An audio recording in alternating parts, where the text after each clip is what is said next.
мекендештер, туғандар, жердештер,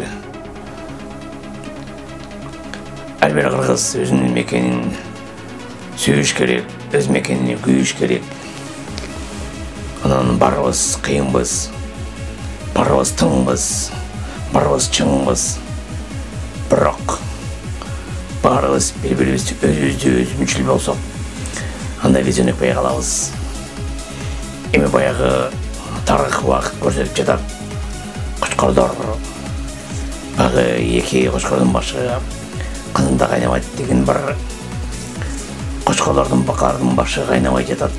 Мындай болса біз қарышқылар бірігіп бері қайнай тұрған болып атабыз. Мекені біздің қазанында чоғы қайнап, чоғы буланбасақ, андай болбай қалады. Чыныгы мен қарышқымын дегендерде бірге барын партияға түзіп башын қошып, бір қазанда қайнайлы деп, бір сөзді сөйлейлі деп, бір мекеніміздің ынтымағын арттырып, аны алдыға жылдарға деген мақсат болып тұрады. Өлкөбүздө дагы ушунчалык өзүнө ишенген, күчтүү, авторитеттүү мамлекет курсак деген бизде мақсат жана үмүт абдан чоң. Карышкарлар ынтымагынын ичинде бардык биздин өкүлдөрдү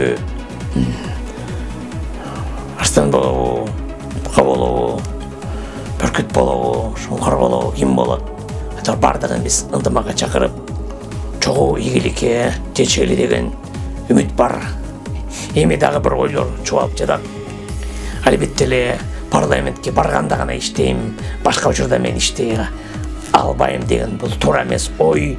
Биз өтсөк дагы, өтпөсөк дагы, башка партиялар өтсө да, өтпөсө дагы, эл депутат болбосо дагы, айтор ар бир эл мекен үчүн, эл үчүн бул жоопкерчиликтүү.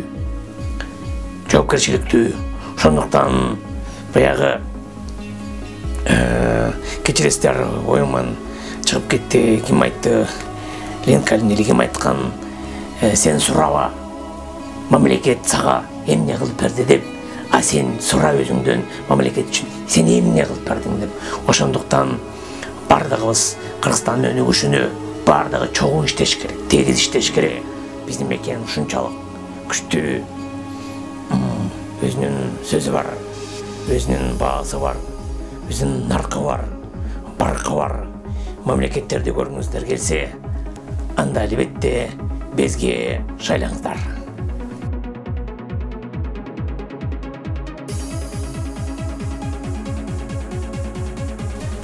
Мен ишеничтүү айта кетет элем, Арстандар биримдиги партиясы гана ушу өткөнкү жылдагы опуттардын бардыгын салыштырып, кемчиликтердин баарын салыштырып, жетишкендиктерди салыштырып, андан кийин биз ушу алдыга жолобуз деп мен ишенемин. Сиздер ойлошуңуздар мүмкүн, биз илгертен иштеп келе жатасыңар, эмне кылдыңар, эмнени кыйраттыңар, эмнени жыргаттыңар деп айтасыздар. Мен аны түшүнөбүз биз бардыгын. Сиздердин койгон сын туура. Бирок кайра баары бир өзүбүздүн ушунчалык милдеттемебизди жашоонун алдында кайрадан көтөрүлдедик. Өзүбүздүн күчүбүздү, акылыбызды өткөнкү басып өткөн жолдогу советтор деп жатпайбы? Ошондон бери келатабыз туугандар. Албетте жашоодо ар кандай булар болот экен. Кыйынчылыктар болот экен, түйшүктөр болот экен, кемчиликтер болот экен, болбой койбойт экен. Баштан өттү. Мен кемчилигим жок, мен туура ушул убакка чейин чын иштеп келдим деп мен айта албайм. Бирок өзүнүн кемчилигин сезе билүү, моюнга алуудан оңолуу башталат. Ошону кайра оңолуп туура жакка буруп, ушундай жакшы жакка бурсак, анда оңолобуз. Кемчиликти моюнга албасак, өткөн тарыхтын кемчиликтерин жойбосок, анда биз оңолбойбуз. Ошондуктан алдыга көңүл бөлөлү. Эми алдыга дейбиз, алдыны каяктан билебиз. Азыркы учурга көңүл бөлбөйлүбү. Азыркы учурда кандай көйгөйлүү маселелер бар. Азыркы учурда кандай туура эмес нерселер болуп жатат. Ошондуктан койрокто кыпчып жата бербей, кыйпылыктап жүрө бербей, чындыктын алдында сен айтышың керек, дешиң керек. Ушундай элдин, ушунчалык мамлекеттин bir аброй үчүн иш алып бара жаткандан кийин сен кымтыйып жаткан болбойт. Туруш керек, айтыш керек. Өлсөң арстандай өлүшүң керек. Жашоодо бул жакта дракондор да бар. Дракондор партиясы түзүлөйүн деп түзүлбөй калды. Арстандар көптүк кылып койдук. Акырын кымтып койдук. Дракондор көбөйсө ой жаман болот. Мына биз шайлана элек деле иштерди кылып атабыз эл журт. Ошондуктан баштан өттү. Кемчиликти моюнга алабыз. Мына эми арстандар биригип bir жакшы иш алып барсак, арстандар биримдиги деп арстандардын гана жашоосу эмес. Ким болбосун? Коёнбу, букабы, кочкорбу, шумкарбы, акулабы, айтор барыбыз биригип туруп бир иш жасасак жакшы, өлкөнүн жакшылыгына деп ойлодук.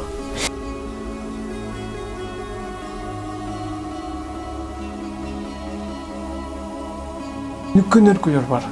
Өнүккөн өлкөлөрдө дагы өзүнө жашоого наразы болгон адамдар бар.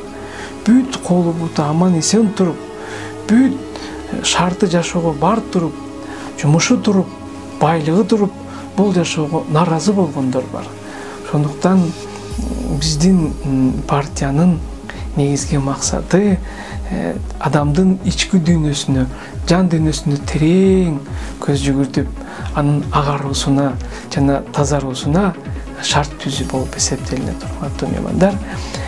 Ошондуктан анан эми үчүн мекенчил бүркүттөр, дагы ак бүркүттөр баягы булар бийик учкан, баягы жерде жашабастан, жерде сойлоп, жерде басып,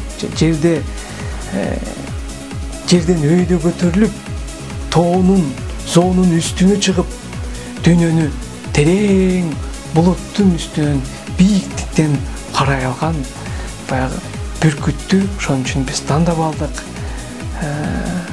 Ошондуктан урматтуу мекендештерим, бул жашоодо негизи турмушта көп кыйынчылыктар, түйшүктөр болот, билип турабыз. Кыйынчылык, түйшүктөрдү, жамандыктарды, согуштарды биз эмне менен жеңебиз? Эмне болуп жатат? Эмне үчүн болуп жатат? Анын бардыгы биздин ички дүйнөбүздүн баягы күнүмдүк жаман сапаттарда болгону, жаман ойлор болгону, кара санатайлык болгону, ач көздүк болгону, көрө албастык болгону, ичи таардык болгону, ошол жаман сапаттар жашоону бизди кыйындатып, начарлатып коюп жатат. Эми үчүн согуш чыгат, эми үчүн мушташ чыгат, эми үчүн түшүнбөстүк чыгат. Анткени бул ошо терең акылдын азыраак иштеши, көтөрө албастыгыбыз, сабырсыздыгыбыз, ак жүрөктүүлүктүн аздыгы, кеңпейликтүүлүктүн аздыгынан келип чыккан нерселер. Ошондуктан биздин партия чакырат, ошончалык бул дүйнө өтөр кетер, бирок адамдын жан дүйнөсү эгер түбөлүктүү болсо, ошол түбөлүктүү жан дүйнөгө көбүрөөк көз артып. Мына айтабыз азыр көбүнчө коррупция менен күрөшөбүз, кылмышкерлик менен күрөшөбүз, жамандык менен күрөшөбүз, уурулук менен күрөшөбүз, кантип күрөшөбүз? Коррупционерлерди аркасынан кубалап жүрө беребизби? Кылмышкерлерди аркасынан кубалап жүрө беребизби? Ууруларды аркасынан кубалап жүрө беребизби? Кармап алып башка коебузбу? Түрмөгө олтургузабызбы? Эми антип жеңе албайбыз коррупцияны, жамандыкты кантип жеңебиз? Жамандыкты биз ушу жакшы ой менен, жакшы тилек менен, жакшы санаа менен, жакшы амал менен, ак жүрөктүүлүк менен, таза ой менен, ак пейил менен, кең пейил менен, терең акыл менен, асыл ойлор менен гана жеңе алабыз. Мына адам ошончолук жан дүйнөсүн гана өстүргөндө, жан дүйнөсүн өстүрүп, мекенин сыйлай билсе, элин сыйлап, түшүнө билсе, сүйө билсе, жекеле мекеним деп өз элин гана ойлобостон башка эл бар, башка адамдар бар, башка улуттар бар. Бир жеренеде жашайбыз, бир адам атанын балдары, бирок бөлүнгөндөн бөлүнгөн. Анын тили башка, көзү башка, өңү башка, кулагы башка деп бөлүнүп алганбыз. Ошондуктан биздин чакырарыбыз ошо терең өйдө ааламдык эс акыл менен, бүркүттүн көзү менен жашоонун жакшы жаманын талдап, ак караны билип, жакшы жаманды билип, ошо жашоонун жаркыраган жагын, ак жагын, таза жагын, нур жагын бир ошол жагын карап, ошол жакка өнүксөк, мен ойлойм, мекенибизде да жакшы болот. Ошондо жаманчылык өзү эле токтойт, согуш өзү эле токтойт, коррупция өзү эле токтойт. Билинбей экономикабызбы, адамдын бактылуулугу өзү эле өнүгө баштайт. Ушуну менен бирге ар бир адам, ар бир мамлекет биз ушундай ой менен иш алып барсак, мекен ынтымактары, бири-бирине дүйнөдөгү түшүнбөстүктөр, кастыктар, келишпестиктер өзү эле токтойт. Мына туугандар, ошондуктан биз мекенчил ак бүркүттөр дедик, партиясы дедик. Эми биз биринчи дүйнөдөн баштай албайбыз. Биздин сөзүбүз өзүбүздүн элибиз угат. Биздин тилибизди, өз эне тилибизди өзүбүз элибиз түшүнөт. Албетте башка улуттар дагы бар. Алар да үйрөнүшөр. Анан ошондуктан биз биринчи эркин бүркүт болсо дагы, бүркүткө эч кандай чек ара жок. Каалаган жагына учат, жерди каалагандай айланат. Анан кийин бирок ошо кандай болсо да бүркүт ошо төрөлүп өскөн жеринде, ошо мекенинде, ошо туулган жеринде ушул ишти баштаса деген ой болду. Ошондуктан урматтуу мекендештерим, жердештерим, туугандарым, баарыбызды актыкка чакырам. Ак ойго, асыл ойго, ак жүрөктүүлүккө.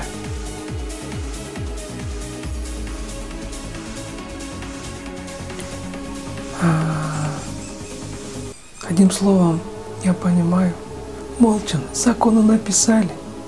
Что так, вечно будем законы принимать? Законы написали, то, что для жития необходимо, и все. Ну, надо их исполнять.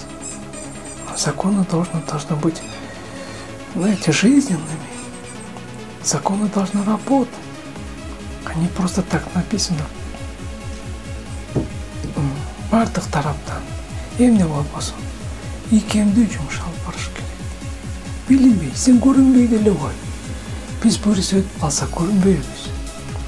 Отурбайбыз. Тиралайланы угуп, биз өз жумушубузду аткарабыз.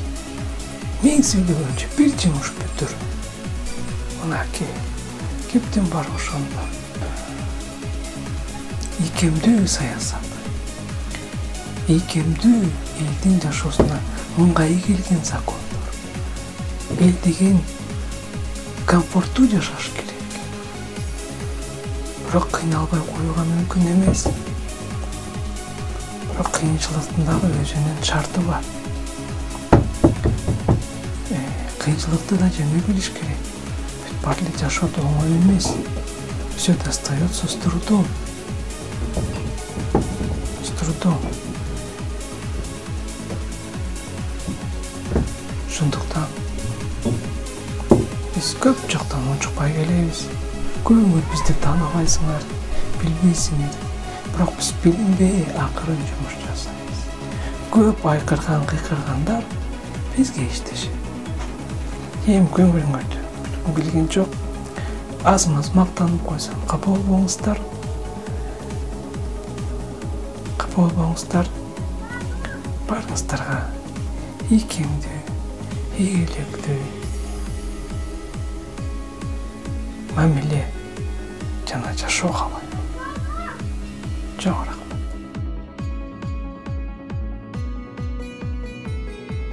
Урматтуу туугандар, анда баары бир шайлоонун алдында баарыбыз жакшы үмүт кылалы. Шайлоонун алдында эмес, негизи дайыма жакшы үмүт менен жашаш керек. Ар күнү жакшы үмүт менен жашап, ар күнү өзүнүн милдеттенмесинде, ар күнү ар жакшы иштерди жакшы аткарып, жакшы ойлорду ойлоп, жакшы закондорду кабыл алып, жакшы иштеп, жакшы тиштеп, бир кандайдыр бир эмелеген бир бакубаттуу бир ушунчалык мелтилдеген чындык үстүндө бизде туу болуп турган, акыйкаттык туу болуп турган, акылмандык туу болуп турган, асыл сезимдер туу болуп турган бизге мына ушундай мамлекетте биз баарыбыз багдарап бакубатта жашасак деп ой кылам. Ошону сиздерге да, биздерге да баарыбызга каалаймын. Анда ушу менен бүгүн биз студиядан уктуруубузду көрсөтүүбүздү аягына чыгабыз.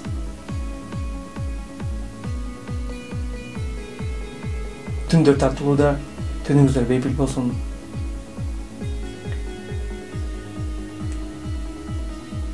Түндө да тынч уктаңыздар. Заманда тынч болсун. Жүрөктө тынч болсун. Жан дүйнө агарып тазарып, баарыбыз агарып көгөрө берели. Урматтуу элим.